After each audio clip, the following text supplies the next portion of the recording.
ይገርምሻል ከበፊት ፍቅረኛዬ ጋር ቡሌ ሁሉ ሳይቀር እያወጣን እንበላ ነበር። በጣም ነበር እንዋደድ ነበር። ታዲያ በመሃላችሁ ምን ገባው? በቃ ጸባይ እየተቀየረ መጣ። የመንገድ ላይ ምግብ ሳምቡሳ ምናምን ለምዳለሽ። የኔን ቡሌ እንዴት ትብላ? እኔ ስለሌለኝ ምናምን አልነበረም ቡሌ ማበላት። እየፈተንኳት ነበር። እኔ አሁን አንቺን ዛሬ ቡሌ በጋብዝሽ ነገ ቦሌ ልጋብዝሽ ነው ሊሆን የሚችለው። በቃ ተስፋ ለመቁረጥ ተስፋ ይፈልጋል ፍቅር። እንደኔ እኮ ታጋሽ የለም። 3 አመት ሙሉ ከፍቅረኛዬ ጋር ስንቆይ አንድ ነገር አድርጎልኝ ያውቅ ታምናለህ? ካርድ እንኳን ልኮልኝ አያውቅም እኮ። ያል አንቺን ያል አልማዝ አሁን ያንቺን ነው መሞላፈጥ መቻኮል ነው የምለው። ወንድ ልጅ እኮ ሚስጥራዊ እኮ ነው። ይሄ ልጅ ሰውዬው አንድ ቀን ካርድ ልኮልሽ ማያኮን እመኚ አረብ ሀገር ሊልክሽ ነው የነበረው። በቃ ታጋሽ መሆን እኮ ነው እኮ። ምንድነው ለመፋታት መቻኮል እንደዚህ? ታይም ባከን እድሌን አውቀዋለሁ። ሰው አይወጣልኝም አልምዬ።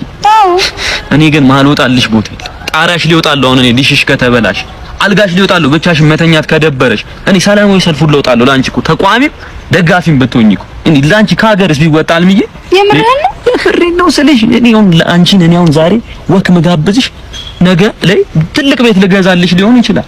እኔ አሁን ዛሬ እዚህ ፓርክ ለፓርክ ማንገላታሽ ማታ ምቹ አልጋ ላይ ላሳርፍሽ ነው። ምንም ተስፋ መቁረጥ አያስፈልግም አልምዬ። እዚህ ባዶ ቦርሳ ይዘሽ ተስፋ አልቆረጥኩም። በቃ ተስፋ አትቁረጭ አልማዝ፣ ተስፋ አትቁረጭ እኮ ነው የምልሽ እኮ። አልቆረጥኩም። ለምንተውና እስኪ ዘፈን ዝፈንልኝ። ዘፈን? አዎ ትችላለህ? አዎ። የአልማዝ ቦርሳ ትልቅ ነው ቢበረብሩት ባዶ